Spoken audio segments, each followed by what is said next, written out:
En este momento, como en un set de televisión, acá tengo los invitados, personalidades, todos muy destacados, totalmente destacados en sus ámbitos.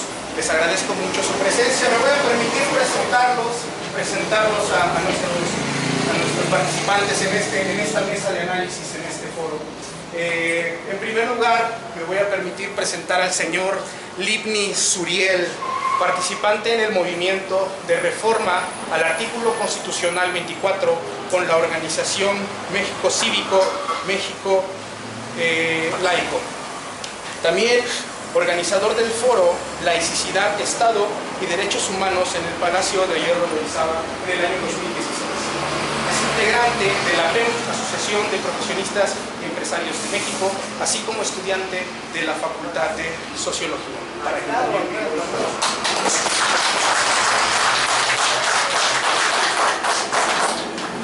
también en esta mesa de análisis contamos con una personalidad destacada en el ámbito de la educación y en el estudio de la psicología.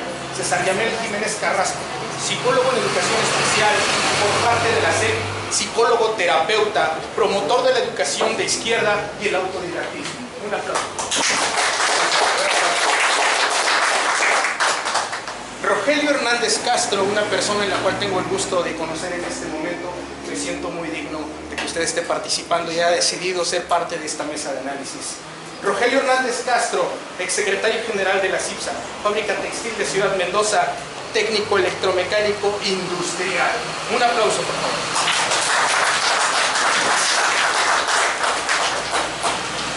También contamos con la presencia de nuestro querido amigo Fernando Hernández Cruz, originario de la Congregación de la Cuesta, del municipio de Camerino Zeta, Mendoza, portavoz de los hermanos indígenas de este municipio. Es licenciado en Pedagogía y tiene una especialidad en Educación y una maestría en Educación. Asesor pedagógico de Educación Básica y asesor pedagógico de la UPAP en diferentes sedes a nivel estatal. Un aplauso. Se encuentra con nosotros también el licenciado en Derecho Marco Antonio Medel de la Cruz. Ha participado en distintos foros sobre derecho constitucional y ha participado como invitado en temas de derecho familiar y participación e investigación sobre los derechos humanos. Un aplauso.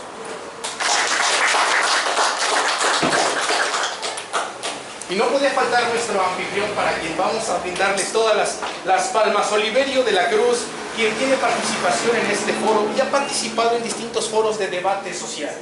Un gusto que estés con nosotros, Oliverio, sobre todo porque comparte con un servidor el gusto por la poesía y sobre todo el idioma náhuatl. Muchas gracias. Es por todos bien sabido que estamos frescos ahora con el informe de gobierno realizado el día de ayer por nuestro presidente Enrique Peña Nieto. Vamos a aperturar este foro con uno de nuestros 3 temas y es el salario mínimo.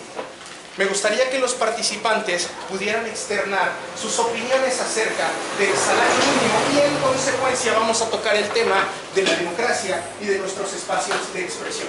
Este foro totalmente didáctico y académico. No existen opiniones encontradas. Todas las opiniones son buenas, todas las opiniones son válidas. Cada quien tiene una perspectiva y un punto de vista y es muy valiosísimo. Oliverio, nos gustaría escuchar. Gracias, buenas tardes a todos, bienvenidos. Antes de hacer uso de la voz de manera directa, quiero compartir unas palabras que no son mías, son de un pedagogo revolucionario, Paulo Freire, que dice que el analfabetismo no es parte de lo que la gente desea vivir, ha sido inducido por parte del Estado. Entonces, en base a esa premisa o este comentario, podemos empezar a tocar este tema que es de mero análisis y también quiero comentar que es mero intercambio de opiniones para nutrirnos entre todos. Mismo Paulo Freire comenta que la mejor forma de aprender es unos a otros y no gana el que opine más, ganamos todos porque todos aprendemos en este intercambio de ideas. Entonces, en este tema del salario mínimo, que es el primer punto sobre el cual podemos opinar, ha habido ahorita una modificación al salario mínimo que recientemente estaba en 80.02. Entonces hay modificaciones sobre esta situación y sabemos que la canasta básica familiar es compleja, es extensa y que un salario mínimo de este tipo termina siendo insuficiente. Y lo que ahorita yo puedo comentar o externar a título personal es que precisamente los responsables de estos cambios nos han quedado un poquito a deber en ese sentido en cuanto a el análisis profundo del salario mínimo de la canasta básica, y esto es para aprender.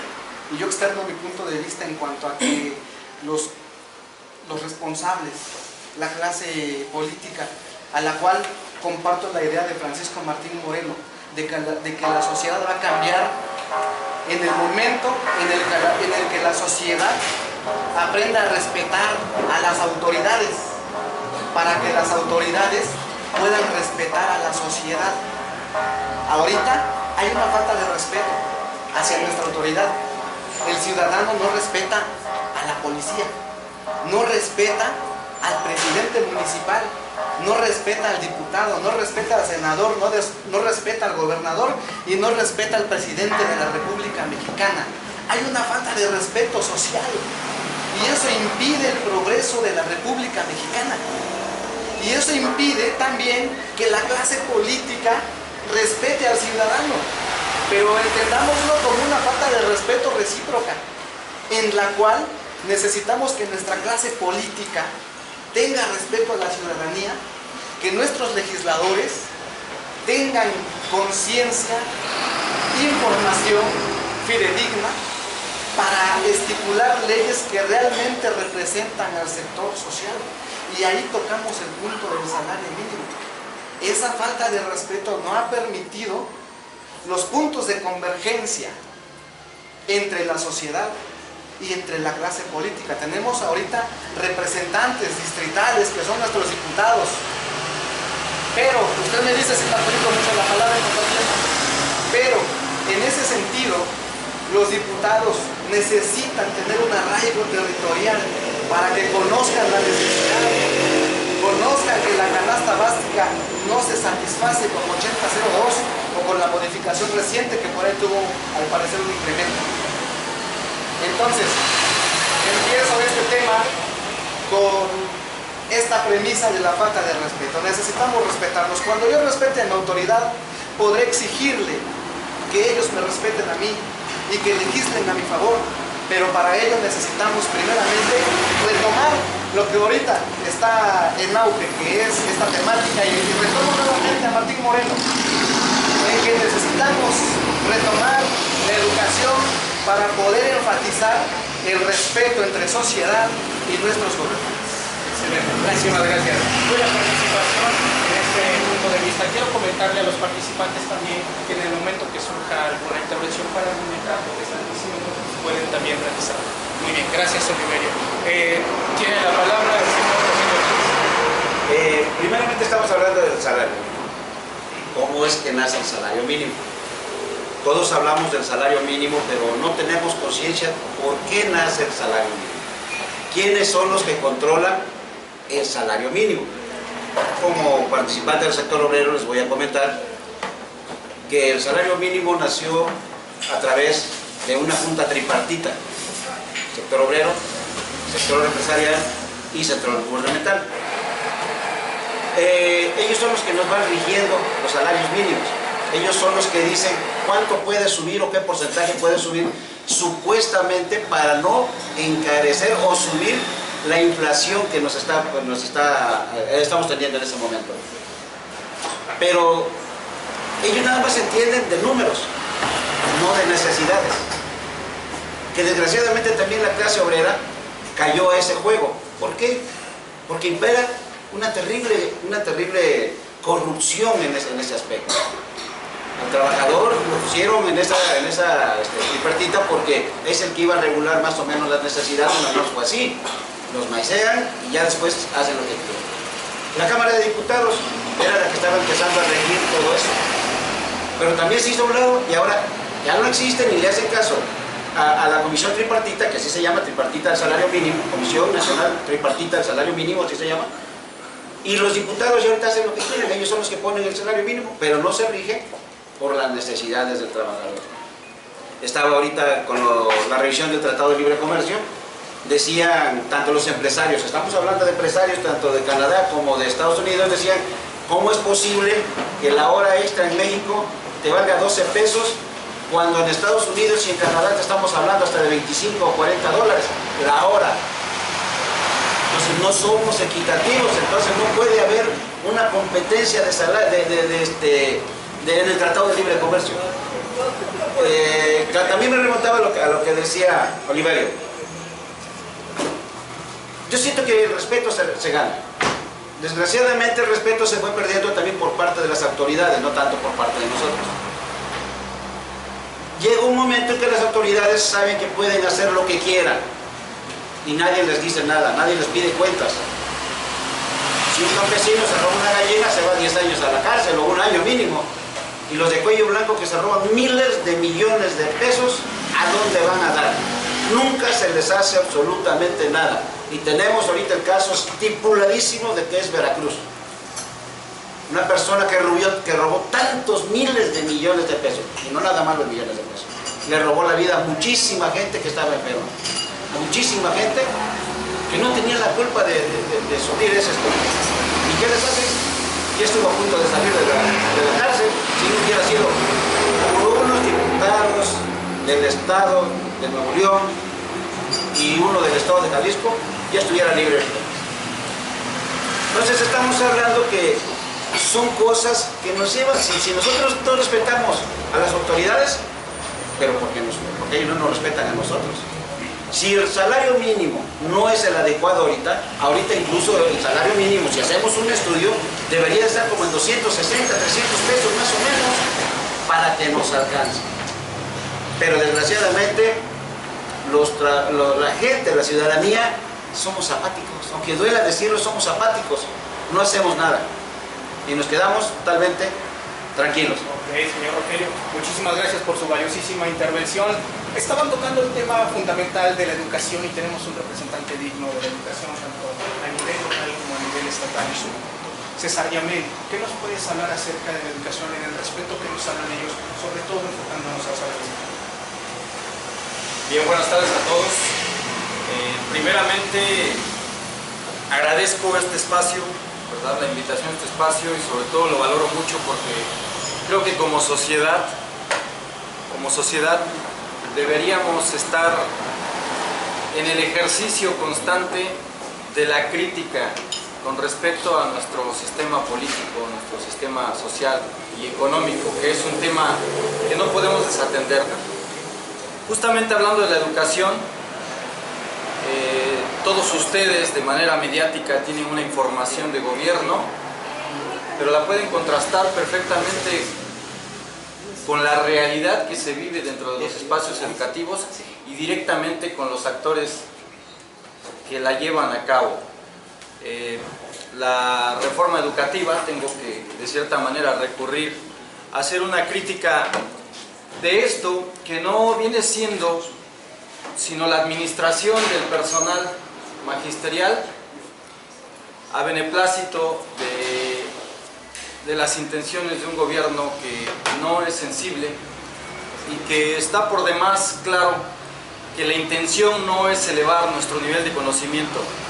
Esta reforma continúa con este modelo administrando la ignorancia de la gente, porque ese es el mayor poder de un sistema neoliberal. La ignorancia, la enfermedad y la pobreza. Ignorancia, enfermedad y pobreza son los tres motores de un sistema abusivo para una sociedad. El gobierno tiene a un pueblo dominado cuando existen estos tres factores. Y hablando de la educación, nos venden un currículo oficial que no nos permite ir más allá o más a profundidad en los temas que son vitales para nosotros, ¿sí? Los temas que verdaderamente nos harían crecer como sociedad y llegar a un punto de ser autónomos, de tener un crecimiento en todos los ámbitos en los que se desempeña una sociedad. El económico, en el de los valores, hablan del respeto, por supuesto. La educación, el día que sea libre, el día que no la ejecute y la administre un gobierno, comenzará a hacerlo, comenzará a hacer esto, educación. Yo no puedo verdaderamente concebir que el Ejecutivo continúe siendo el encargado de hacer el currículo oficial, que nos siga diciendo qué es lo que tú debes aprender, ¿sí?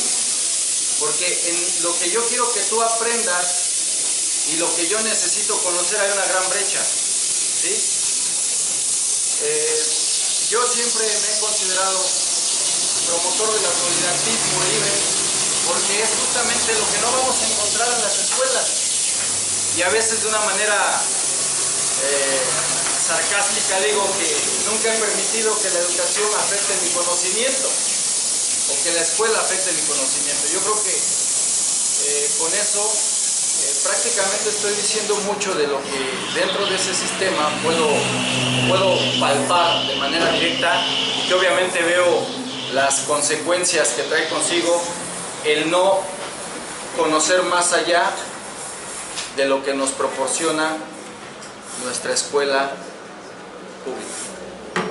Ok, César Yamel, muchísimas gracias por esta intervención, esas palabras que nos retumban en nuestros oídos porque son muy claras, son muy ciertas. Creo que es un reflejo claro de lo que vivimos todos los días. Muy difícilmente nos enseñan en las escuelas a nivel académico que la elevación del salario mínimo también aumenta una inflación. Caso claro como el de Venezuela, tiene un aumento del salario mínimo del 400% y un 700% de inflación. El caso que estamos viviendo y que todos sabemos. Ahora, ¿qué es lo que acontece? Difícilmente a nivel académico nos van a decir las prerrogativas a nivel político, a los partidos políticos, el 65% del salario mínimo multiplicado por cada uno de los votantes entregado al partido político. Los pagos del Infonavit, estaba escuchando una noticia que decía que estamos aproximadamente a 1.660.000 pesos lo que se deben por pagos del Infonavit. ¿Qué quiere decir esto? Cuando tú tienes un crédito del Infonavit, te dicen determinado número de veces del salario mínimo. Si aumentamos o incrementamos el salario mínimo, en consecuencia se aumenta tu crédito, ese crédito se vuelve impagable. Muy bien, me gustaría escuchar ahora Livni, amigo Livni, vamos, coméntanos acerca de tu punto de vista. Bueno, primeramente hay que pensar que es un salario pues es la forma de pago en efectivo de parte del trabajador al empleado. Este salario mínimo, bueno, es el salario, y ya el salario mínimo pues es la mínima cantidad que establece la administración. En este caso la administración es la CONACYT, que es la Comisión Nacional de Salarios Mínimos, ¿no? Es la que administra realmente el salario mínimo en México, ¿no? Ese salario mínimo, pues en la Constitución, en el artículo 123 establece que toda persona tiene el derecho de un trabajo digno, ¿no? En el apartado, uno de esos apartados dice que el salario mínimo debe de cubrir las necesidades básicas. ¿Cuáles son estas necesidades básicas? Pues es el calzado, es la alimentación, inclusive dice que debería de cubrir las necesidades básicas de un padre de familia para que le pueda brindar también, en este caso, la educación que comentan los compañeros, para que pueda dar en este caso, la CONACYT, y en este año, a partir del 1 de enero del 2017, hace una modificación, bueno, eleva el salario mínimo, era de 70.04 y lo aumenta el 3.94 pesos más el 3.09, que lo lleva a 80 pesos con 0.4 centavos, ¿no? Después de esto, el presidente de la Coparmex hizo una protesta y en el momento de la revolución donde dice que ellos se reunieron con los legisladores, se reunieron con los funcionarios públicos de esa dependencia gubernamental para exigir que se pudiera hacer real, para que se subiera gradualmente este salario, ¿no? Para que en el 2030 más o menos estuviera como entre 160 a 192 pesos. En el segundo semestre se contempla, del 2017 se contempla que debería de ser el salario mínimo de 92 pesos, ¿no? 92 pesos, pero si decimos 92, y ya los que está al frente de la CONACYT argumentaba que esto es en los últimos 40 años no se había dado no se había aumentado este salario mínimo como se hizo en la actualidad. Ellos argumentan que es mucho 7 pesos el aumento salarial, cuando sabemos que 7 pesos pues, prácticamente en estos tiempos no alcanza para nada. O sea, son 7 pesos que ellos lo traducen porque son tecnócratas que vienen desde 1982 con la implementación del modelo neoliberal y que pues ellos lo manejan en cuestión de números, lo comentabas, en cuestión de números, pero realmente no viendo las necesidades de nosotros. ¿Cuál es la argumentación de ellos? ¿Por qué no lo elevan? Bueno, uno, con las tasas de crecimiento, ellos manejan las tasas de crecimiento que son nulas. En los últimos años México ha crecido al 2%, cuando hay países como China, ¿no? Que tienen un aceleramiento económico muy alto, ¿no? En el caso de México, pues no, el 2%. Ese es uno de los argumentos de estos funcionarios, el por qué no se eleva el salario mínimo a mayor. Otra de las cuestiones es la inflación que ellos manejan, que no se puede subir porque pasaría casos como el de Venezuela, ¿no? que comentas, y otro caso es el caso de efecto FARC, ¿no? Entonces estos tres casos ellos pueden justificar el por qué no el aumento de este salario mínimo. Ahora este salario mínimo desde el punto de vista sociológico pues afecta gravemente o tiene un impacto dentro de la sociedad. ¿Por qué? Porque ya bien lo decía el presidente de la Coparmex ahorita, cuando el presidente de la Coparmex pugnaba porque se aumentara el salario mínimo al trabajador, lo que ellos quieren pues es pagar menos y que el trabajador pues trabaje más, ¿no? Entonces, ¿por qué su preocupación de querer aumentar? Bueno, pues porque él decía que para combatir a la pobreza se tiene que para combatir a la pobreza es un problema estructural. ¿Qué significa esto? Se tiene que atacar de las estructuras, y si no se sube el salario mínimo, pues vienen más problemas sociales. Por ejemplo, ¿cuáles son? Pues la delincuencia, ¿no? O sea, no va a haber falta de, bueno, aunque hay empleos, pero si son mal pagados, pues el ciudadano, con tal de proveer a su casa, pues va a traer las cosas necesarias, pues a través hasta del robo, del secuestro, de la extorsión y todos estos problemas sociales que va a afectar, pues, o tienen un impacto dentro de la sociedad, ¿no? Entonces este salario mínimo sí tiene un gran impacto dentro de la sociedad. Ok, muy bien, Lili, muchísimas gracias por esa intervención.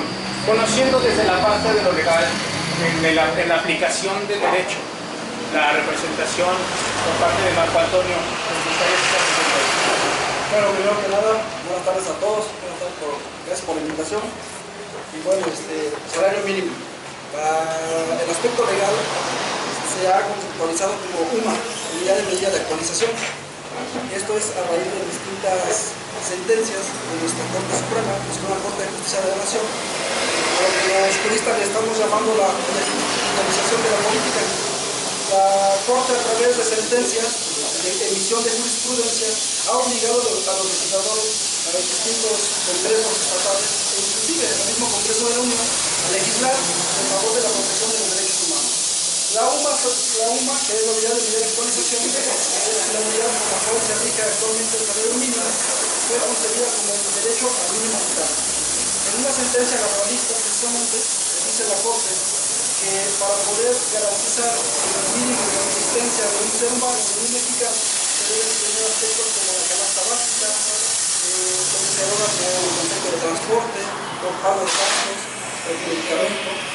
Y es ahí cuando la Corte es ambigua con intereses políticos. Desgraciadamente todo viene de intereses políticos porque no le estipula a los legisladores, a los gobiernos de uno, en cuánto debe basarse el salario mínimo. Simplemente le dice, tienes tú que garantizar que el salario mínimo sea gradualmente suficiente para que las personas puedan garantizar la subsistencia mínima. Entonces, es ahí cuando los legisladores toman algunas otras consideraciones, como es la inflación, el PIB, el Producto Interno Bruto, y recaemos en algo que no se nos debe olvidar, que es la economía.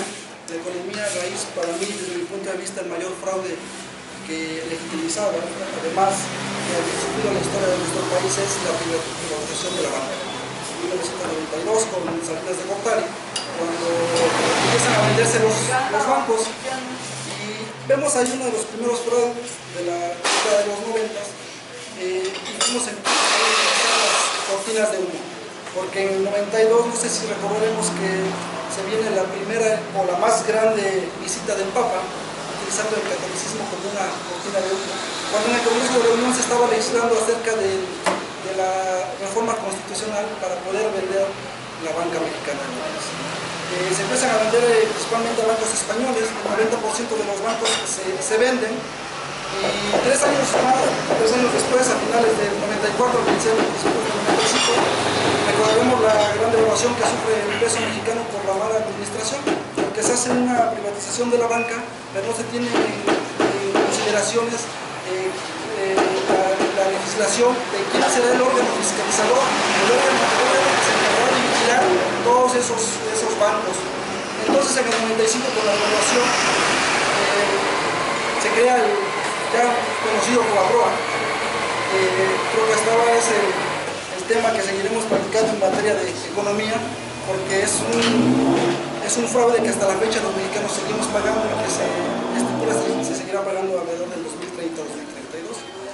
En el Fobaproa se crea un fondo bancario para el rescate de estas instituciones, y a quien ponen enfrente del Fobaproa, será un poquito ambiguo decirlo, pero yo creo que todos creemos que es gente de Salinas de Gortari, que pone en la cabeza de este instituto a personalidades con intereses bancarios. Empiezan los bancos a pedir préstamos a ese fondo, que es sacado del Producto Interno Bruto de México, del dinero de los mexicanos, de lo que producía en ese tiempo Pemex y las ya nacionalizadas, lo que dejó de gananciales la venta de Pemex, de Vegas. Y entonces se empiezan a dar créditos bancarios sin pedirles requisitos de que comprobaran la realmente necesidad del por qué quebró la banca en el 95. A partir de ahí se empiezan a dar créditos y se empieza a endeudar el país. En el 98 se crea el IPAP, el Instituto de Protección de Ahorro de los Bancos, y es ahí donde se crea el mayor fraude bancario, porque ponen al mismo director del Fobaproa como director del IPAP, que es el que tendría que regular y vigilar si el Fobaproa otorgó los créditos lícitamente, y pues obviamente que él no se va a poder auditar a sí mismo, ¿verdad? Es un fraude. Y ese es el fraude. Entonces recae ahí la cuestión de la inflación desde mi punto de vista, y el salario mínimo, pues ya desde una perspectiva social, pues yo creo que compartimos todos la opinión de que pues realmente no alcanza, no es suficiente, pero también compartimos la opinión que llevarlo sí tendría acarrearía consecuencias para el país, más en estos tiempos, en el 82 al 92, que fue el periodo de nacionalización. El petróleo registraba sus índices de venta más altos que ha tenido en la historia. Actualmente registra los índices más bajos. Y vimos, a pesar de estar pagando el Fobaproa, de las ganancias que deja precisamente la banca mexicana. O sea, es el negocio redondo y es el más grande. Ok, interesantísima la intervención. Y ahora vamos a conocer lo que nos han comentado, el impacto en este sector, en el sector que tal vez tiene más impacto en la parte del salario mínimo, que son con nuestros hermanos indígenas, de nuestro representante y portavoz de nuestros hermanos indígenas de Ciudad Mendoza. Fernando, nos gustaría escuchar tu opinión. Claro, pues buenas tardes, compañeros, audiencia. En esta parte, con base a lo que se menciona al salario mínimo, recordemos que el salario mínimo lo percibe aquel personal que lo está trabajando, laborando en algún sector, obviamente que cuenta con un empleo. Pues la pregunta sería entonces acá nosotros, ¿y los indígenas Y la clase campesina que no tiene un empleo, ¿qué estará recibiendo? El 0%.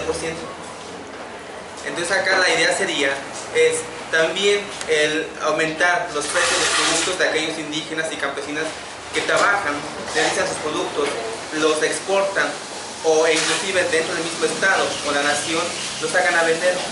Pero también hay bien otra situación que pasa con los hermanos indígenas campesinos, en donde ofrecen sus productos y qué es lo que pasa con la clase media. Va, pregunta el precio y dicen, ¿cuánto es lo menos?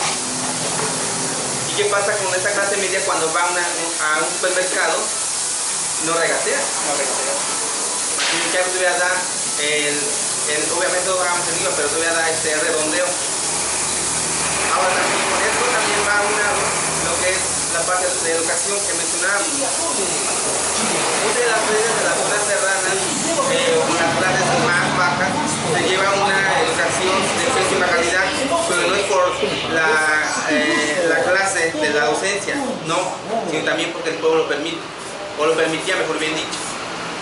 Hay que recordar una frase que siempre se ha dicho en ciertas clases políticas, que solamente si el pueblo se organiza es como se puede salvar al mismo pueblo. Y en efecto, sí, la ventaja de hoy en día es que los pueblos indígenas y los campesinos se están desorganizando, han despertado, ya no se les engaña tan fácilmente, y es por ello la organización de ahí mismo. ¿Para qué? Para que entonces con base a esto despertar y sobre todo educarse y no castigarse a ellos mismos.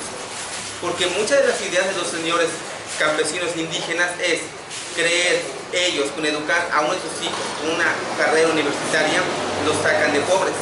No es así. Con base en la reforma educativa, que más bien es reforma laboral, todos ya no tenemos acceso a acceder a un empleo tal cual, sino nada más son meramente contratos. Esos contratos nada más son de 6 meses o por mucho un año. Y a partir de ello una evaluación. Eso en cuanto a la parte educativa, para quienes son maestros. Pero para quienes no son maestros, igual, las esperanzas han muerto para muchos. Entonces acá solamente es reeducarse a sí mismo, y la palabra que mencionaba hace rato es ser autodidacta, autónomos en sí mismo, para la redundancia, pero sobre todo para poder destacar y organizarse en sí mismo.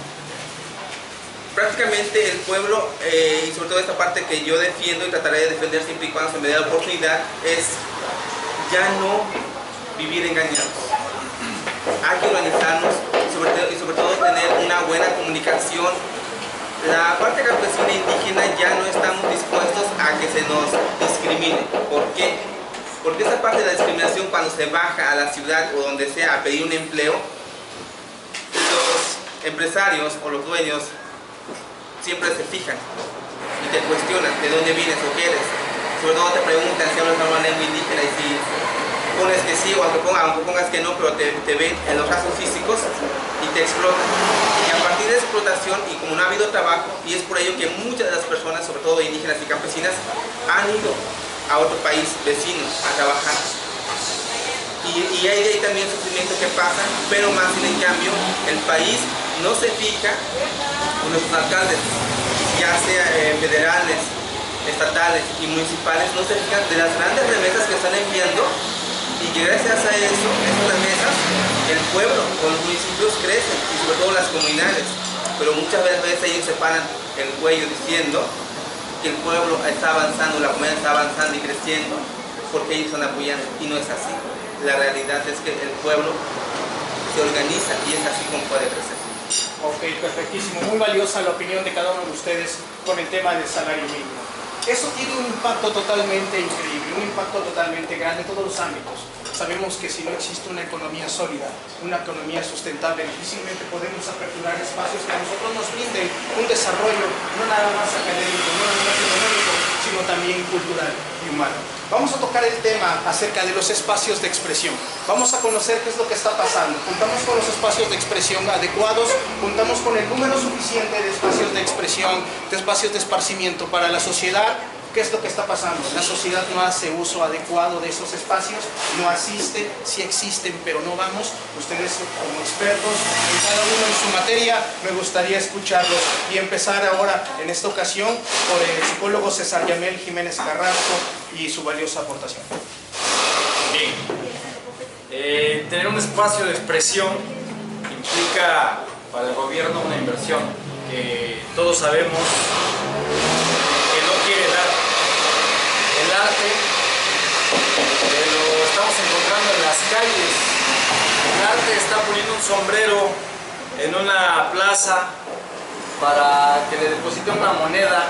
El pintor urbano, el artista urbano, esa gente que se ilustra a sí mismo y que no tiene un espacio, lamentablemente, que sea digno. Está destinado a vivir en las calles o a subsistir en las calles. Esto responde prácticamente a una intención que nosotros solo es cuestión de que tratemos de develarla. La cultura, el arte y el deporte hacen crecer al ser humano desde su interior hacia su exterior. Todos lo sabemos y seguramente aquí estoy viendo gente destacada en el deporte que está sintiendo a esta situación. Una persona que hace deporte, que descubre un talento y lo lleva a cabo y lo hace arte, va a ser difícilmente engañada. No va a producir una tontería, un efecto en él. Justamente porque elevar las dotes del ser humano engranan perfectamente con su conocimiento.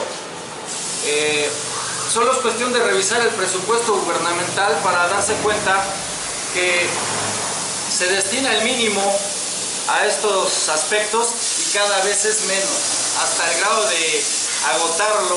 Los que de alguna manera han recurrido al COMUDE, a la CONADE, a las instituciones de arte y de cultura, y esto obviamente afecta y daña de una manera muy impactante.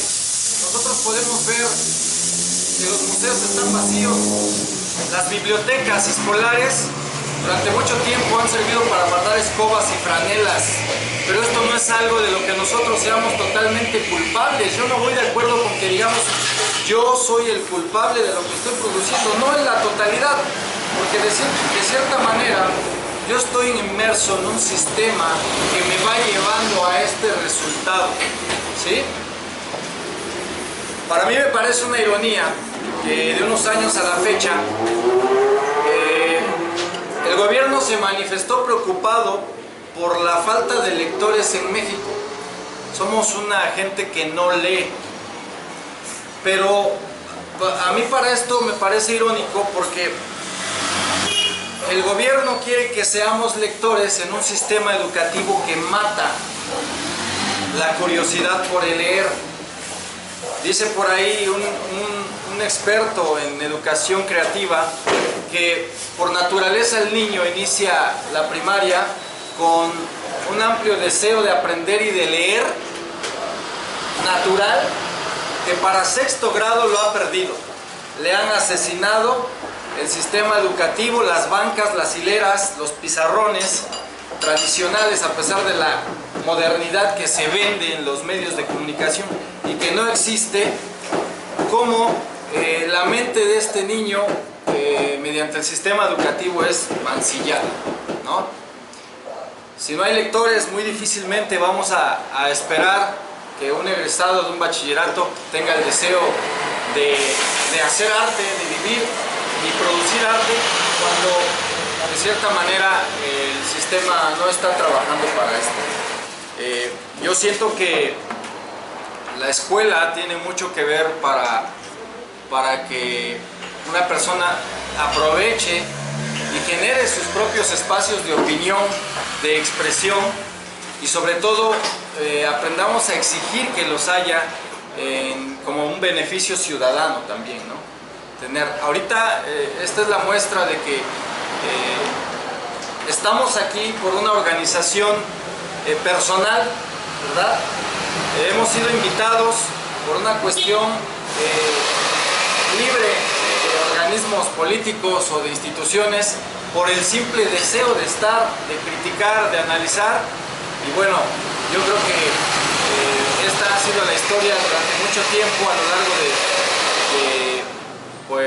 de los cambios de gobierno, y yo creo que el momento en el que esto cambie va a ser a partir de nosotros mismos, ¿sí? Sobre todo con la exigencia y la búsqueda de expresiones que saquen a la luz lo que nos hace falta. Fíjate que es difícil y es fácil en un momento saber si tenemos los suficientes espacios. A veces todo se lo queremos dejar al gobierno cuando anteriormente no era así. Anteriormente nosotros creábamos nuestros propios espacios, no necesitábamos que el gobierno, no había parques, no había nada, pero nos gustaba ir al cerro, creando nuestro propio espacio, jugábamos al hoyito, a lo que sea, pero también nosotros como padres jugamos una función muy importantísima, ¿eh? Ahora queremos que nuestros hijos tengan todo lo que nosotros tuvimos, esa es nuestra mentalidad. ¿Y qué tienen? La televisión, los juegos, teléfono, celular, todo en un mismo cuarto. Nosotros también los estamos haciendo para eso. Y en un momento no dejamos que su mente se desarrolle. Entonces, en lugar de buscar espacios para poder mostrar nuestras inquietudes, nosotros mismos como padres se les estamos cerrando. Nos hemos dado cuenta que a veces hay lugares que tienen parques, tienen espacios como para hacer deporte y ahí se echan a perder, nunca se ocupan. Y como padres también a veces no les brindamos el espacio de decir, págame esto y vamos a jugar. ¿Por qué? Porque también ya nos volvimos nosotros apáticos, es decir, hay que se entretenga. Entonces nosotros estamos perdiendo los espacios, nosotros como padres, y les estamos quitando la oportunidad a nuestros hijos que abran sus propios espacios. Son muy pocos jóvenes que van al deporte. Somos 120 millones de habitantes en México, son como 50 millones de habitantes de jóvenes, y de los 50 millones de habitantes de jóvenes que tenemos en México, destacan 300, 400 nada más. No es posible eso. Aparte de que también el gobierno tiene un mal muy marcado de que no le da esas oportunidades al joven como para que se puedan, y lo estamos viendo, mira que el compañero dijo, no hay espacios de alto rendimiento. Si un deportista de aquí quiere hacer algo de rendimiento, se tiene que ir a correr hasta el cerro. No hay un espacio apropiado para hacer alto rendimiento. Estamos hablando de un sistema de expresión hacia nosotros mismos. Tienen los jóvenes que no les gusta el deporte, pero que les gusta la pintura. Yo no he visto por aquí un solo espacio que se le brinde. Tuvieron la oportunidad de estar en Holanda, y en los parques, en todos los parques, tienen sus caballetes para poder hacer la pintura que quieran, incluso venderla en ese mismo momento. Aquí no lo tenemos. Aquí si vemos a un muchachito que está pintando y lo estamos criticando. Echamos a la policía, en lugar de brindarles tantas, vamos a suponer, tantas bardas que se están echando a perder, y no queremos que se vayan a pintar. Ahorita la Ciudad de México está creando ese espacio de expresión de los jóvenes. Muy bueno. Pero tenemos que llegar también a los pueblos, también en las comunidades, por muy chiquitas que sean, hay gente que está interesada en todas las actividades de expresión que tenemos como seres humanos. Volvamos, yo remarco siempre el punto de que nosotros como padres tenemos un 50% de culpabilidad por no dejar que nuestros hijos apaguen la televisión. Preferimos comprarles todos a veces, aunque nos endroguemos por todos lados, por tal de que no llore el niño. Vamos a cambiar en ese aspecto. Yo siento que debemos de cambiar, y la verdad a mí me da muchísimo gusto que se hayan abierto estos espacios, porque es necesario que vayamos aprendiendo. La mayoría son jóvenes. La mayoría son jóvenes. Vamos a darle nuestros espacios a nuestros hijos, que los busquen ellos, que los busquen, para que así seamos mucho mejor como ciudadanos, como deportistas, y tengamos un mayor espacio para podernos nosotros exponer lo que nosotros queramos. Y van a ver que el gobierno va a tener miedo en ese momento. Desde ese momento que vas a ver que nosotros no vamos a estar esperanzados que Él nos dé esos espacios, que los estamos abriendo nosotros, va a empezar a abrir. Ese es el punto de que yo Ok, perfecto. Excelente. Muchísimas gracias. Sí, espacios de expresión. Lo que te comentaba hace rato,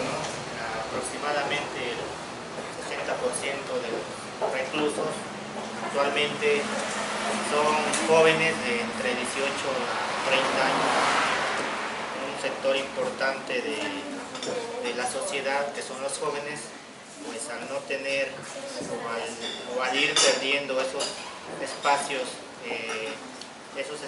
públicos, pues es más fácil que recurran a actos que son contrarios a la ley, ¿no? Me refiero a que el padre, la madre, preocupados por brindarle quizás proveer las necesidades básicas, inclusive un poquito más lo que comentaba acá el compañero, que con tal de satisfacer lo que el padre no tuvo, ahora quiere dárselo a los hijos.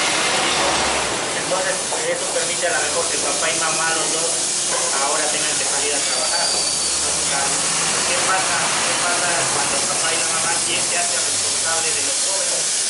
¿Quién se hace responsable de los niños? Y aún el propio padre a veces le cuesta corregir a su hijo, pues mucho más difícil sería que el tío, la tía o el abuelo pueda estar atento a las necesidades. Entonces tiene que recuperar esos espacios públicos, pero también grandes responsabilidades.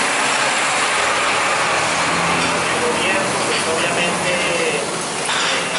cada vez reduce más el presupuesto a las dependencias como son la culta, como es la cuestión de la CONADE, o sea, estos espacios, por ejemplo, dedicados a la cultura, al arte, al deporte, pues cada vez son más, a la educación cada vez se reduce más el presupuesto y le aumenta el presupuesto, por ejemplo, al tema de seguridad, ¿no? Entonces, ¿cómo es posible que en lugar de que el gobierno le invierta a la cuestión educativa, a la cuestión del deporte, le invierte más a la educación de tener más control sobre esa sociedad? Entonces hay que recuperar esos espacios dedicados, por ejemplo, al arte, a la cultura, también, por qué no decirlo, a la ciencia, también hay que impulsar a esos jóvenes para que puedan pues tener esas posibilidades de crecimiento. ¿Qué pasa, por ejemplo, cuántos jóvenes tenemos actualmente, ¿no? Y cuántos destacan a nivel nacional o cuando van a las Olimpiadas, cuántos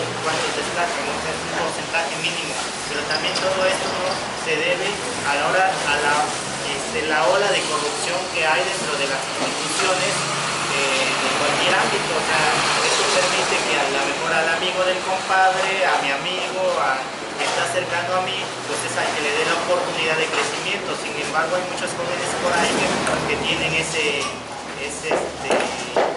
esas aptitudes para poder destacar. Sin embargo, las instituciones de cualquier nivel están secuestradas. Ok, perfectísimo. El motivo y el tema de lo legislativo, Marco Antonio, ¿qué nos podrías comentar? Claro, bueno, yo creo que los espacios de expresión están garantizados constitucionalmente. Y el presupuesto de 2016-2017 explicó para la Secretaría de Educación Pública en medio de 267.000 millones de pesos. Una cantidad bastante considerable. Desgraciadamente creo que todos compartimos la idea de que ese dinero no llega realmente a los destinos, a los rubros que son importantes dentro de la educación. Está inspirada la cultura, el deporte, y los espacios de expresión tienen mucho que ver, van de manera lateral, y yo creo que tenemos que nosotros implementar culturalmente también eso como participación ciudadana. Es muy importante la participación ciudadana hoy en día, porque hace rato mencionábamos acerca de los representantes del gobierno. Realmente sienten el arraigo de las personas que representan, que se olviden de esa concepción de representación partidista y representen a quienes los elegimos, independientemente del color del partido político con el que hayamos votado. Entonces, a través de ellos, nosotros empezar a presionarles, que se empiece a legislar en esa materia, porque sí está muy olvidado. Los temas son de la vanguardia, como dice, son economía y seguridad pública. La educación, a raíz de la reforma, pues se quedó ya en el olvido. Creo que fue un tema que vulneró, que le aceleró realmente al sector magisterial, pero que hoy en día está siendo ya superado, desgraciadamente está quedando en el olvido. Los temas más importantes como son la seguridad y lo que comentaba hace rato, crear un escándalo para tapar otro escándalo. Y esas han sido las prácticas monopólicas de quienes ejercen el poder público, la administración pública en nuestro país. Pero sin duda alguna se tiene que regularizar, porque no podemos dejar a la comunidad la expresión pública. Al rato comentaban acerca de que se criminaliza a los jóvenes que expresan su forma de arte. Habría que ver las repercusiones que hay al medio ambiente. La libertad de expresión está garantizada constitucionalmente siempre y cuando no afecte o vulnere derechos de terceros, en este caso los derechos de terceros de sectores marginados como son las lenguas indígenas, los pueblos marginados, como son los sectores minoritarios. Hoy en día vemos a las comunidades LGBTI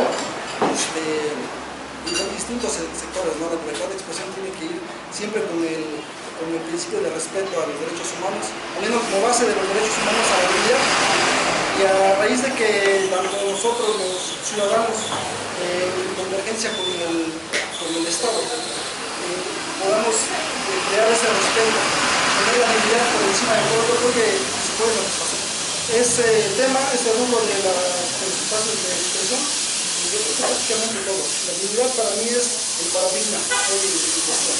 Ok, perfecto Marco Antonio. Muchísimas gracias. Fernando, ¿qué pasa con nuestros hermanos indígenas?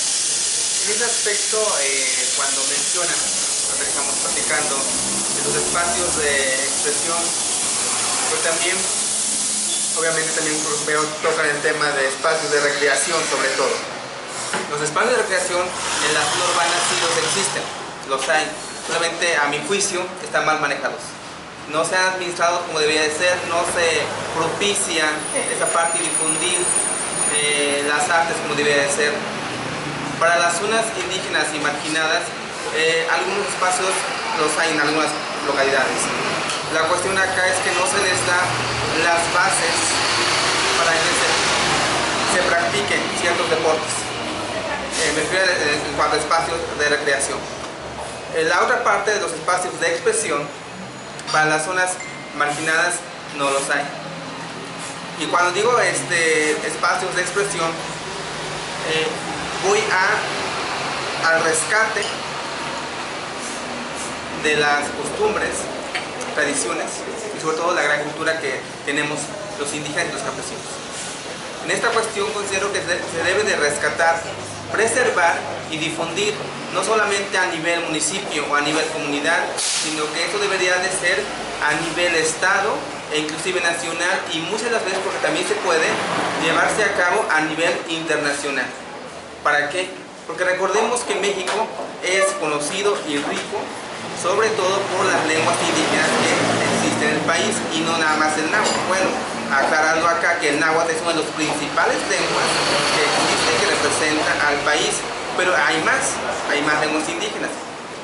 Desafortunadamente, las lenguas indígenas día con día van desapareciendo, porque hoy en día muchos jóvenes, aunque son indígenas, ellos niegan ser indígenas, e inclusive el indígena traiciona a otro indígena.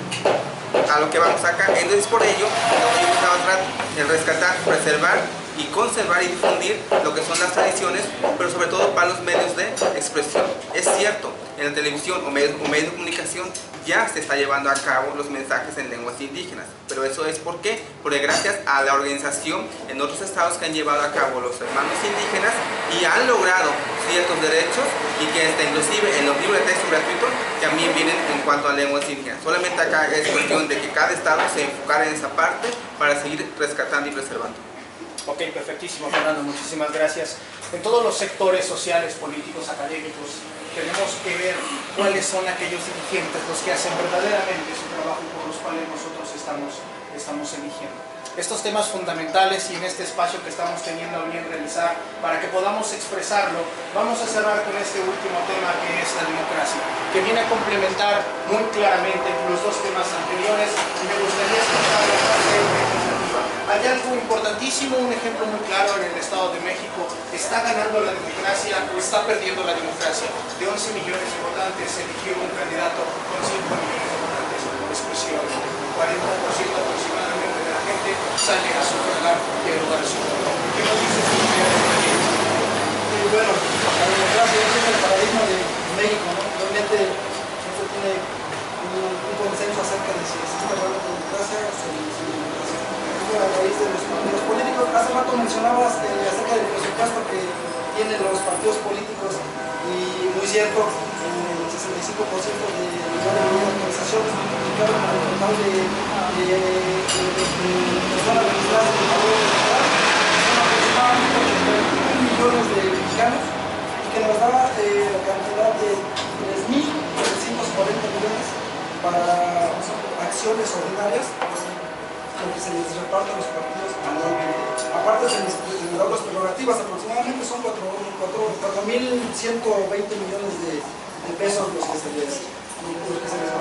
Esto se les divide el 30% de manera igualitaria y el 70% de manera equitativa de acuerdo a la última votación. Quienes tuvieron más, por así decir, más votantes por diputaciones federales, se les va a destinar mucho más. El partido hegemónico ahorita es el PRI a nivel nacional con cerca de 1.000 millones de pesos, pues seguido por el PAN, y en tercer lugar encontramos a Morena hoy en día. Son cantidades exorbitantes. Realmente siempre hago yo la comparación con Estados Unidos, aunque a veces es un poquito susceptible porque no compartimos las ideologías, pero Estados Unidos el sistema democrático que tiene es autónomo.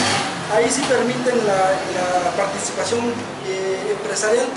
Ahí quienes financian las campañas públicas son los propios empresarios, son los propios participantes políticos. Ahí simplemente hay dos elecciones. Es muy particular su sistema de elección, tanto del Congreso como del Ejecutivo. Pero yo creo que deberíamos tener una cultura democrática más allegada a la autonomía, que sean quienes financian aquellas campañas, sean quienes tienen la opción de participar, porque realmente el presupuesto que se les egresa, que se les da a los partidos políticos es exorbitante. 4.000 millones de pesos no es una cantidad poco como para que se pueda destinar a otras áreas, centros de recreación social y muchas más. Ahora, la democracia, nosotros tuvimos un sistema presidencialista después de, bueno, recordaremos a Porfirio Díaz, ¿no? la dictadura de Porfirio Díaz, y ahí nunca vamos a llegar a un consenso. Hay quienes los capitalistas estaremos a favor y los comunistas estarían en contra, los socialistas, pero para no llegar a ese punto, el capitalismo fue la herencia del sistema presidencialismo que tenemos.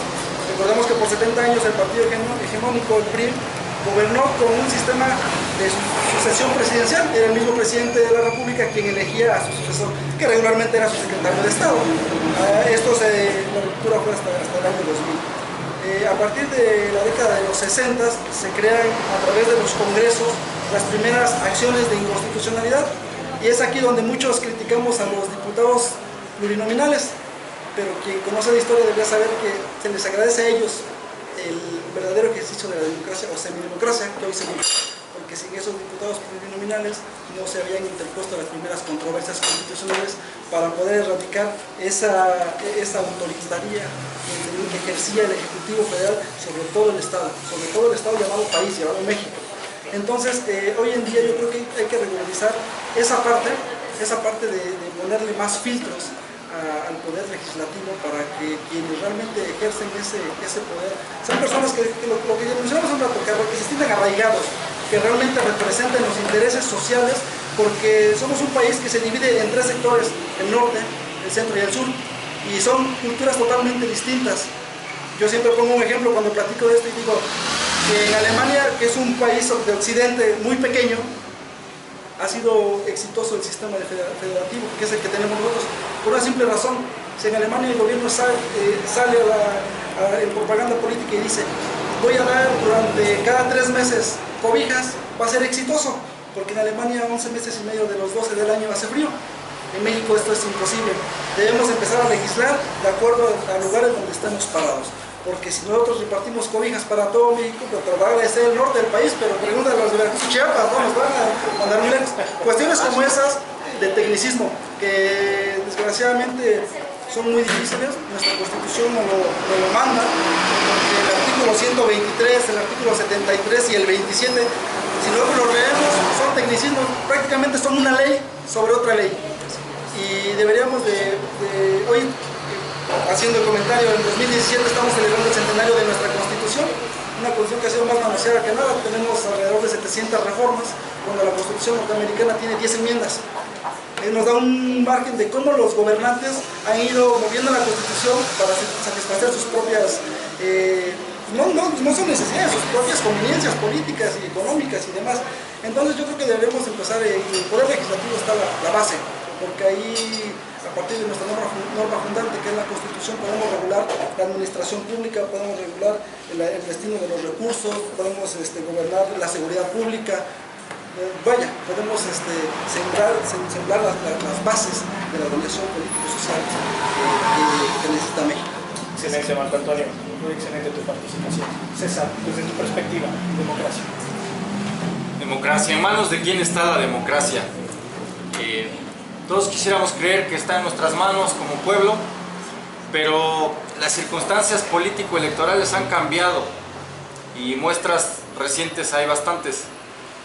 La democracia está en manos del marketing político que funciona, que produce candidatos, presidentes, gobernantes, y ese marketing político que de cierta manera se vale mucho de los medios a los cuales nosotros estamos sujetos de cierta manera a obedecer por la alta influencia que tienen en todos nosotros, aunque no lo queramos ver de ese modo.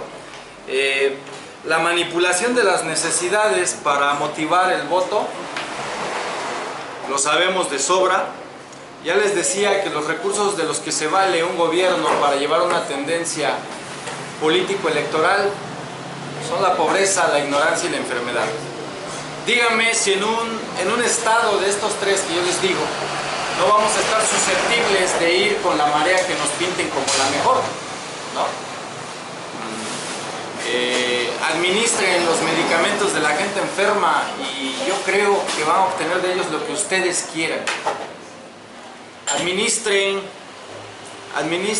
el voto de la persona con hambre, ¿sí?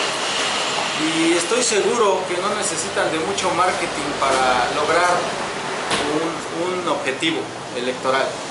Y súmenle a esto todos los expertos en consultoría política, ¿verdad?, que han logrado que se posicione un presidente de una nación, la nación más poderosa del mundo, de Donald Trump en este caso, que es el presidente que o el presidente que no eligió América, ¿no?, o el presidente que no eligieron los estadounidenses. ¿Qué es lo que pasa con esto? Pues nos damos cuenta de que el potencial financiero en una campaña política puede lograr posicionar a alguien sin los elementos fundamentales para gobernar un país. Ya no digamos del gobierno que tenemos en nuestro México lindo y querido, ¿verdad?, que actualmente muchos rechazan, pero que de cierta manera en su momento llevaron la tendencia de que se posicionara, ¿no?, de alguna u otra manera. Eso es la democracia que yo veo ahora, o la que nos pintan, ¿no?, la libertad de ir a votar un día para obedecer después de las elecciones todo un sexenio, todo un trienio, ¿verdad?, de estar sujetos a la gobernanza de algunos que no tienen la más remota idea de lo que significa. Dicen que ver la ignorancia en acción es algo que tenemos en nuestros gobiernos, ¿no?, lamentablemente. Yo quisiera remarcar mucho el aspecto de la cuestión mediática, donde el marketing político de cierta manera nos influencia. La manipulación mediática de distraernos en un momento crucial de decisión de gobierno con cuestiones como la visita del Papa, como las cuestiones del fútbol. Si ¿quieres que el mexicano olvide sus penas, su desdicha y su desgracia? Ponles fútbol, ¿no? Manipula la diversión, administrala y tú vas a lograr que se genere una amnesia social en un instante, ¿no? Hace un rato y previo a iniciar este foro hablábamos de que como mexicanos tenemos una amnesia social que nos fue construida, una amnesia social de muchos eventos históricos, políticos que dolieron y que de cierta manera han sido llevados al olvido por los distractores que nosotros tenemos, ¿no? Dice el gran pensador y activista político Noam Chomsky, somos una sociedad infoxicada, llena de información que a duras penas podemos digerir, ¿no? Estamos saturados, es una vorágine de medios, de frases, de discursos vacíos, estériles, que nos van distrayendo y llevando a una tendencia para olvidar otra, ¿no? Y ejemplos podemos dar bastantes, ¿no? El día que nosotros aprendamos a desnudar lo que está detrás de un mensaje mediático, el día que nosotros sepamos verdaderamente dar lectura a los medios de comunicación impresos o saber distinguir la intención que tienen los medios de comunicación a nivel nacional, vamos a llegar a la verdad y vamos a poder tener un sentido crítico sobre la democracia que estamos viviendo. Para concluir, es lamentable que a pesar de todos los avances en las redes sociales, en los medios de comunicación que todavía podemos disfrutar, ¿no?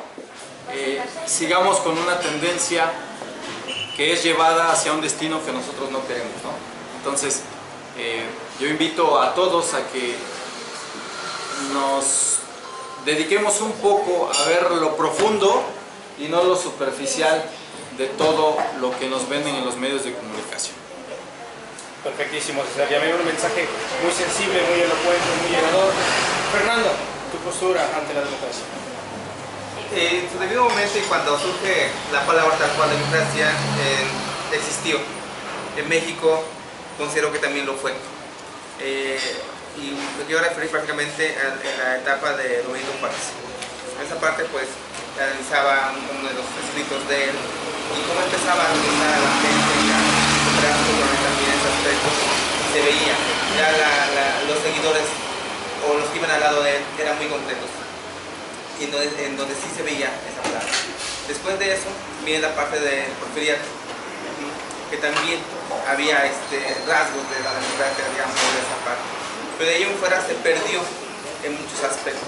En la actualidad es muy difícil, a mi juicio, no quiero decir en general, a mi juicio, encontrar la democracia, sobre todo en la parte indígena. La parte indígena y campesinas, que son las gentes más vulnerables, creen todavía en la democracia. Ellos creen. Pero aunado a lo que decía también, y comparto la opinión del compañero, los medios de comunicación han maquillado todo. Las redes sociales ni que se diga, ¿sí? Entonces ellos hacen que al final elijan a un gobernante que no es de su preferencia. ¿Pero por qué? Por los mensajes también subliminales y mal fundamentado, obviamente, que transmiten. ¿Sí? Obviamente esto también conlleva a después a arrepentirse. Ya lo mencionaban los compañeros. Eliges hoy a alguien, pero vas a vivir bajo el yugo de ese gobernante durante ¿qué? 6, 4 años, en donde las promesas son muy favorables, como la típica frase de mucho le he oído hoy, y después de mañana no ves nada, y es la media realidad. Para esa parte de las zonas más vulnerables, cuando se inician los procesos, digamos, en esta parte de las campañas, digamos así, la gente empieza a creer, pero también empieza a analizar. Desafortunadamente, días antes, o inclusive un día antes de la votación, todo cambia. ¿Por qué? Se burlan y se aprovechan de sus necesidades. Que esa parte yo sí lo comprendo y lo entiendo. Al ofrecerles una cantidad o algo en especie, un día antes que ellos no lo han visto, dirán, y con base a la necesidad lo agarran. Pero también ellos tienen el mensaje de decir, y que todos los partidos han dicho, agarran lo que ofrecen y al final deciden lo que ofrecen. Eso es cierto. Pero lo que me impresiona, y es a lo que no concibo, es muchas personas de la zona urbana que dicen, no, es que los de la tierra, que esto, que los demás. Pero si los de la zona urbana también se venden. Entonces no conciben toda esa parte de la democracia en cuando se dice también que la zona urbana está más preparada. Entonces hay una gran discrepancia en esta parte. Y pues habría que analizar toda esa cuestión y entonces vamos a ver quiénes en realidad los que están educados. O sobre todo, cómo es que se nos educó. Ok, Fernando, muy bien ese argumento en el que tú haces esa discrepancia. Rogelio, la parte de emancipación, la parte sentida, la parte obrera, democracia. Es una palabra que todos lo tenemos en la mente, ¿no? Quisiera hacer un ejercicio, nada más que todos los que estamos aquí levantemos la mano. ¿Quién creemos en la democracia? Y si verdaderamente estamos convencidos de que hay democracia.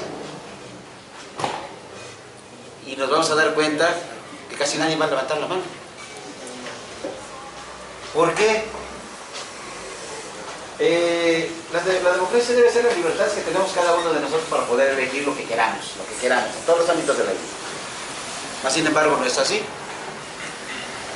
Los medios de comunicación, estamos hablando de los medios de comunicación, juegan un papel importantísimo. Por lo tanto, ya se vuelve una democracia dirigida, que puede ser dirigida para bien o puede ser dirigida para mal.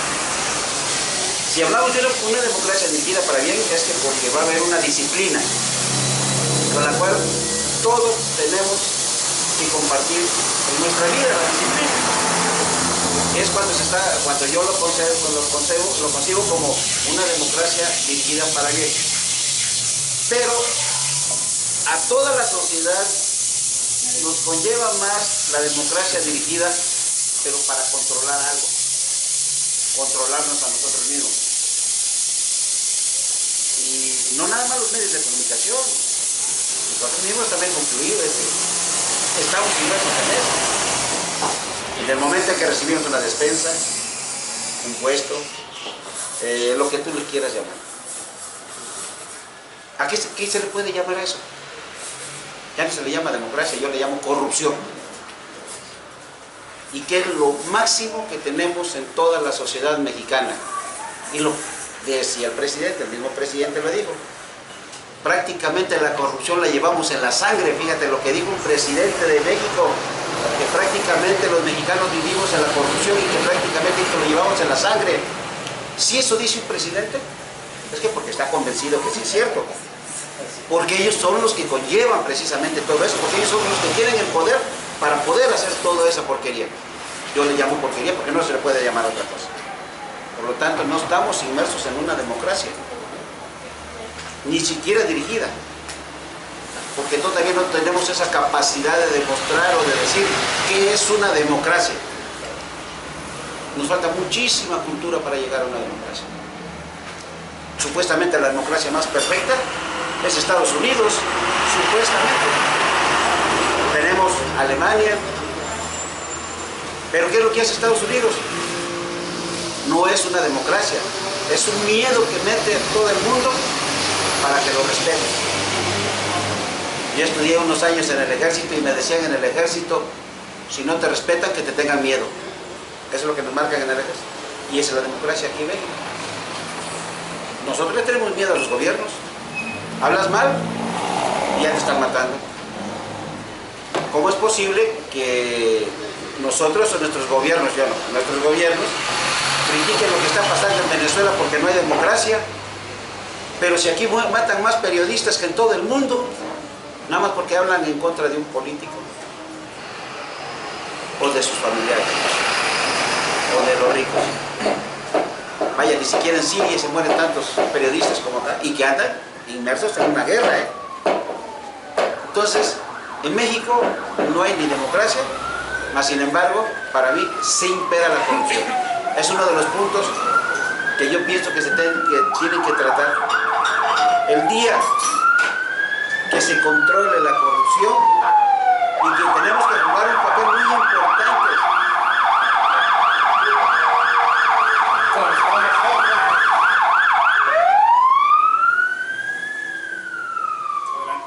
Y que nosotros como padres tenemos que jugar un punto muy importante en ese aspecto de poder educar a nuestros hijos en que se controle la corrupción.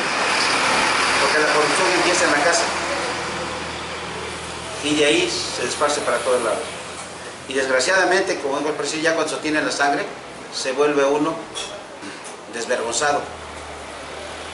Porque si hasta para una calificación estamos dándole algo al maestro, desde ahí estamos. Nosotros como padres, ¿qué es lo primero que decimos? Hijo, no llores y te doy un dulce, desde ahí ya lo estamos corrompiendo. Entonces, nos falta mucho trabajar en México para la democracia. Y nos analicemos nosotros primero como mexicanos para ver si verdaderamente estamos convencidos que en México hay democracia o si vamos camino a la democracia. Eso se los dejo de tarea a todos para que pensemos. Muy bien, señor Rogelio, muchísimas gracias. Muy interesante su comentario. Livni, tu postura ante la democracia. Bueno, la democracia en un contexto histórico viene a la par de la laicidad. ¿Qué significa la laicidad? Pues que realmente la laicidad surge con el concepto de la democracia porque anteriormente los gobernantes eran impuestos a través no del pueblo, sino a través de la deidad que era Dios. O sea, Dios ubicaba y Él es el que va a dirigir esta parte y se hacía lo que... Entonces el concepto de democracia viene a la par en el contexto histórico con la laicidad. Se dice que en México la segunda independencia precisamente fue con las leyes de reforma, porque anteriormente existía un estado sobre otro estado. ¿Cuál era el otro estado? Pues era simplemente lo que era el Vaticano, que estaba inmenso sobre otro estado que era el Estado mexicano. ¿Qué se hace con las leyes de reforma? Pues precisamente para los liberales promovidos por Benito Juárez, para desarrollar el capitalismo que ellos promovían, pues simplemente decían que al estar el clero al frente de toda la cuestión jurídica y legal, pues permitía que no crecieran, ¿no? O sea, cómo se iban a aprovechar las tierras para promover el capitalismo si estaba, por ejemplo, en manos de lo que era el clero, ¿no? Entonces por eso se hicieron las leyes de reforma. Una fue a través de la desamortización de los bienes eclesiásticos, que era eso, pues el gobierno les quitó esas tierras que eran pues, inútiles y que no se utilizaban para alguna otra cosa, ¿no? La otra cuestión fue la creación del registro civil, porque anteriormente para que tú fueras mexicano pues tendrías que ser católico, ¿no? O sea, tu acta de nacimiento pues era tu profesión de fe, ¿no? Pero ya empezaban a entrarse los ingleses, ya empezaban a meterse comerciantes de otros lugares, por ejemplo del otro lado, y ellos profesaban otra religión diversa. Entonces acá quisieron hacer las modificaciones para que ahora ya no fuera el que estuviera al frente el clero mexicano a cargo de estas cuestiones legales, sino que ahora a través del registro civil pudiera legalizar a aquellos para que fueran mexicanos, ¿no? Entonces las leyes de reforma pues traen consigo la segunda independencia de lo que es el Estado mexicano, más bien como México como ya nación independiente. Hemos alcanzado realmente la democracia en México, pero yo siento que estamos en un proceso, ¿no? O sea, no se supone que hay tres poderes, que es el ejecutivo, legislativo y judicial. Sin embargo, lo que decía Jorge Carpizo, que existe un sistema presidencialista que realmente tiene poderes metaconstitucionales. ¿Qué es esto? Pues que tiene el control de su partido político, el presidente se vuelve jefe de su partido político, jefe del ejecutivo, jefe del legislativo y jefe de lo que es el judicial. Entonces realmente esos poderes constitucionales es un poder que no está a lo mejor en la ley, pero realmente de facto sabemos que están controlados todos esos órganos de gobierno y solamente lo controla lo que es el poder ejecutivo, ¿no? En su 21 asamblea de lo que es el PRI, al inicio de su mandato de Peña Nieto, pues ahí le dieron todos esos poderes que realmente eran, ¿no? Y a través de lo que era el Pacto por México, pues ahí ese Pacto por México, justamente lo que el presidente decía, se pusieron de acuerdo los partidos más fuertes en lo que era la Cámara de Diputados y Cámara de Senadores y prácticamente pasaron todas las reformas promovidas por el presidente de la República. Actualmente, ahorita se está discutiendo lo que comentaba hace rato en mi espacio de la red social de lo que es el Facebook, comentaba yo hace rato y decía, el día de ayer fue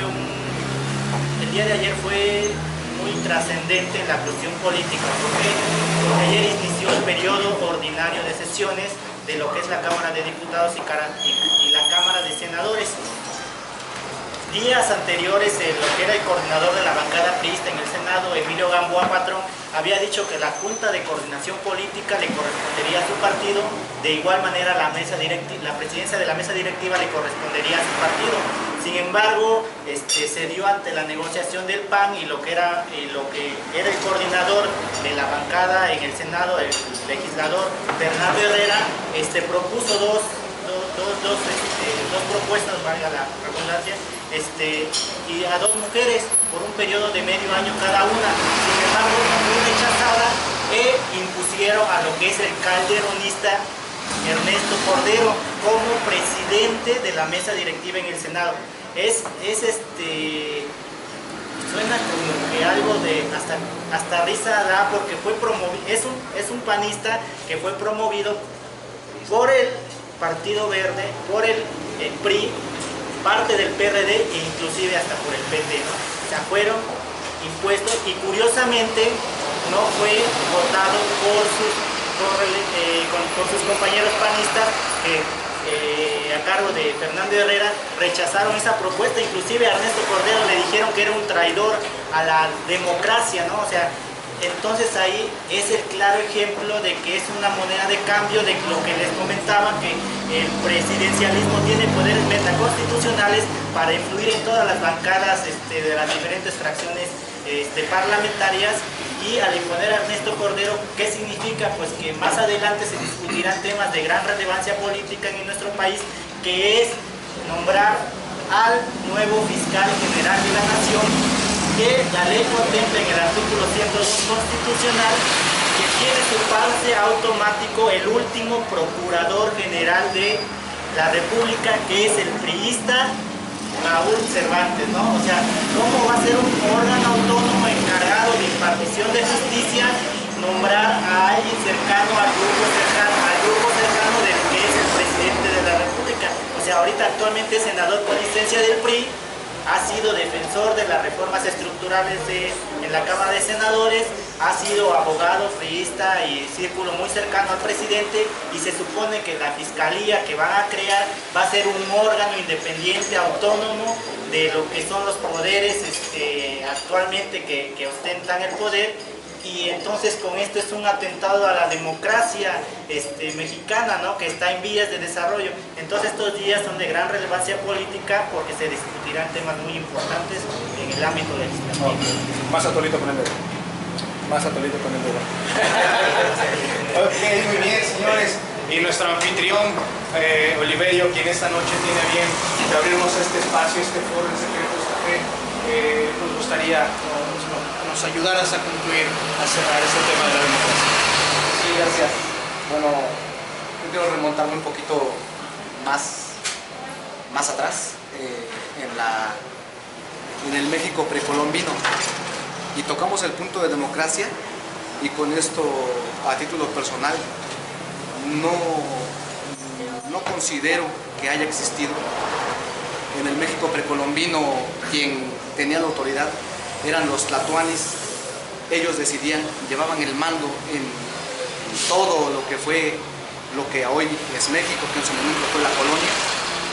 Y en esos momentos, en esa época, no existía democracia.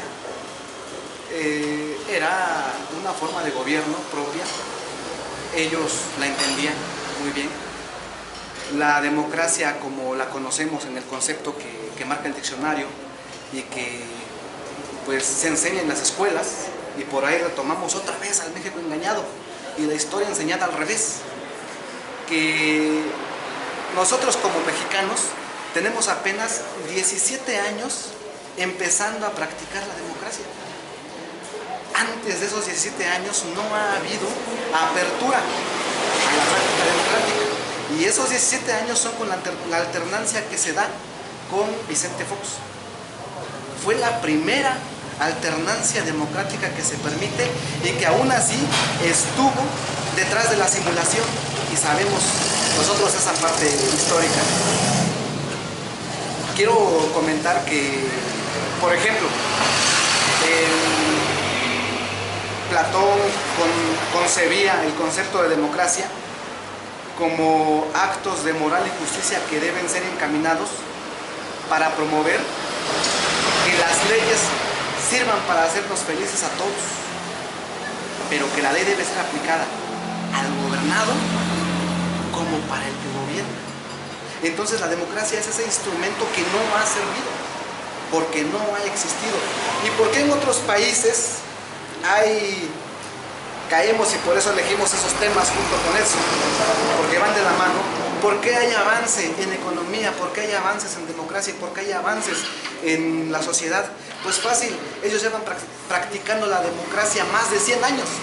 Y nosotros apenas vamos a empezar a aprender a practicar la democracia y llevamos apenas 17 añitos. Estamos bebés en el manejo del concepto de la democracia, porque no había existido. Un acto democrático puro me tocó verlo cuando era yo niño todavía, y fue en la parte indígena. Obviamente lo comentó Edson, yo soy indígena también, nacido de la Sierra de Soledad Atzompa. Y para elegir a un líder, el acto democrático era el voto directo. Se congregaba la gente y de el conglomerado que asistía decían: a ver, aquí están los dos compañeros que nos pueden gobernar, porque tienen habilidades, porque tienen la edad, porque tienen el conocimiento, la sabiduría de los pueblos. Y ahora ustedes, los que estén a favor del compañero, pásense para acá, y los que estén a favor del compañero, pásense para allá. Un voto directo, completamente marcado, sin temor a la represalia política, y que elegía al gobernante idóneo. La gente no se engañaba con despensas. Hoy la democracia no existe como tal. Y lo que decía Fernando, el concepto, y también lo dijo el licenciado César, el concepto de la compra de voto que propicia la democracia dirigida no respeta ni estratos sociales, ni grupos étnicos, ni culturales. ¿Cómo contrarrestar esa parte de la no democracia que impera? Con educación. ¿Y qué parte de la educación es la que nos ayuda a discernir entre la democracia dirigida que se utiliza a través de la mercantilización del voto? Pues fácil. Necesitamos, y lo dijo también Fernando, identidad. No tenemos identidad. Corrijo, sí la tenemos, solo que está extraviada. Tenemos extraviada nuestra identidad, y me remonto un poquito a la noche triste donde Hernán Cortés lloró. Y me encanta ese pasaje y cito nuevamente, quizá porque estoy ahorita por concluir una obra de este autor, Francisco Martín Moreno. Dice este autor: ¿por qué carajos en la educación primaria decimos que fue la noche triste donde Hernán Cortés lloró? ¿Qué no debería ser la noche de la felicidad? Porque resulta que los aztecas vencieron a Hernán Cortés. ¿Y por qué fue triste? Ah, espérenme, ya sé por qué. Porque si digo que fue noche alegre, entonces tú te identificas porque eres indígena. Bueno, no, mira, no soy tan indígena, es que no, yo no hablo náhuatl. Bueno, entonces eres gachupín. Bueno, no, tampoco soy gachupín como tal. ¿Qué pasa? Tenemos una falta de identidad, y a los ciudadanos nos cuesta decir que somos mestizos, con todas las palabras. Somos mestizos, una mezcolanza de indígenas con otras razas que vinieron a poblar, a invadir a nuestra región, a nuestro territorio. Entonces yo les voy a enseñar a mis hijos que fue la noche de la felicidad, porque somos mestizos y descendientes. Por ahí en mi perfil me gusta poner de linaje azteca, porque somos descendientes de razas indígenas puras, y que nos invadieron, y que hoy nos confunden, y que el Estado está obligando, fíjense, y lo dijo muy bien el compañero César, a que los libros de texto se impriman enseñando que el mexicano de facto sea un mexicano acomplejado. porque a los aztecas los vinieron a conquistar alrededor de 200 caballeros españoles, algunos de a caballo y otros a pie, y nosotros teniendo más de 2000 guerreros águila desde el norte de nuestro país hasta el sur y sureste mexicano, no pudimos derrotar a 200. Y vivimos y crecemos con ese complejo de decir que nosotros no podemos. ¿Y por qué enseñamos la historia al revés? ¿Por qué no escudriñamos un poco más esa parte y no nos explican los libros de texto que perdimos esa guerra contra los españoles porque en esa misión venía un negro infectado de viruela y nosotros aquí en el México precolombino no estábamos preparados? Los cuerpos de los mexicanos, de los aztecas, no tenían los anticuerpos necesarios para soportar una peste europea como la que ellos traían. Y los mexicanos y los guerreros águila cayeron como moscas, pero no nos derrotaron por sus lanzas. Es que ellos traían fusiles y tenían una cosa que mata. No es cierto. Acuérdense que los aztecas eran antropófagos y caníbales. Y mientras ellos recargaban su arma, ya estarían mordiéndole la oreja, ya se lo estuvieran comiendo vivo. Entonces, no nos derrotaron porque fueron mejores guerreros. Nosotros éramos mejores. Se les coló a una persona infectada de viruela. Y no tenemos por qué enseñar la historia para acomplejar al propio mexicano. Tenemos que escudriñar, y de eso hablábamos antes de iniciar el foro. Tenemos que escudriñar más la historia para poder enseñarla y levantar desde bebés, desde niños, como mexicanos, el autoestima y no propiciar el complejo del mexicano que se siente inferior. No debe ser así. Democracia no ha existido. Estamos bebés en el tema de la democracia en México. Tenemos apenas 17 años de alternancia con una democracia que fue simulada, pero sin en cambio hubo alternancia. Entonces estamos tiernos en ese sentido. No ha habido crecimiento en base a ello. Y nuevamente toco el punto que también es polémico y probablemente sea para una nueva ocasión, que la democracia es muy peligrosa. Y Platón por eso estaba en contra de la democracia, porque decía que por culpa de la democracia podemos poner como gobernante al más idiota. Porque con el 50% más uno lo podemos proponer. Ese es el riesgo de la democracia dirigida que impera. Y que por ello tenemos que regresar nuevamente a la educación. Y quiero tomar un minuto más con el tema anterior porque me quedé con las ganas de comentar algo. Tocábamos el tema de cultura. Y cito a Fernando Savater, un filósofo, que dice que la educación en México se está perdiendo, ha perdido el rumbo por una razón, sin lastimar al género femenino ni al masculino, porque estamos inmersos los dos. Fernando Savater se pregunta en qué momento la mamá se hizo mamá buena onda y el papá se hizo papá buena onda, y ahora la mamá con su hija que ya es adolescente es feliz compartiendo el lápiz labial, es feliz compartiendo el rímel, o ahora tratan de calcular la talla para prestarse el jeans. Pareciera que la moda nos arrastra a pensar que la felicidad radica en que, lo comentó el compañero también, tenemos que esforzarnos como papás en darles lo que nosotros no tuvimos. ¿Y dónde estamos desviando ese concepto de educación en la familia? Porque el papá buena onda y la mamá buena onda eliminan, difuminan la línea que ya era delgada del respeto del hijo al papá y de la hija a la mamá. Ahora el papá ya no es papá, ahora es el cuate o el carnal.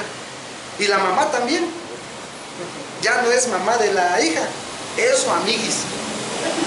Pero esa forma de llevar y de educar elimina la línea del respeto. Y en esa obra de Sabater, que dice, tenemos que volver a retomar la educación con reglas, en donde se quede bien marcado el concepto de padre, de madre y de hijo, que está supeditado a las órdenes de un papá que tiene que esforzarse a educarse para poder educar a los que están supeditados a ellos y que dependen también de ellos como padres. Entonces, es lo que puedo comentar en cuanto a educación y en cuanto a democracia, que a título personal, y pues retomo mucho esta parte de la historia, que tenemos que volver a retomarla, y aquí nos toca luchar contra el sistema, fuertemente, porque en los libros de texto no aparece eso que mencionamos. Tenemos que buscar las formas, y este es un espacio idóneo para poder discutir nuevamente la forma de educar, la forma de enseñar la historia, para que podamos romper esa maldición que el Estado nos ha impuesto, y lo comentaba yo hace un rato también. El Estado nos está imponiendo la enseñanza de la historia al revés, para que la volvamos a repetir una y otra vez, si no es que ya la repetimos 2 o 3 veces, porque la seguimos aprendiendo mal. Tenemos que hacer un retroceso de todo eso para poder vislumbrar una democracia distinta, real, así como también la forma de educar en la familia. Creo que por ahí empieza esa parte de recomponer las cosas por la educación.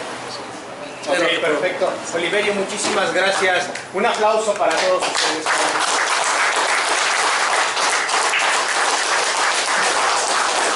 Por haberse prestado a participar en este espacio de expresión sin una tras bambalina, sin una mala intención, sin absolutamente un color, sin absolutamente nada. Como ustedes bien supieron, en algún momento hubo un listado de personas que nos visitaban. Decía que íbamos a tener entre nosotros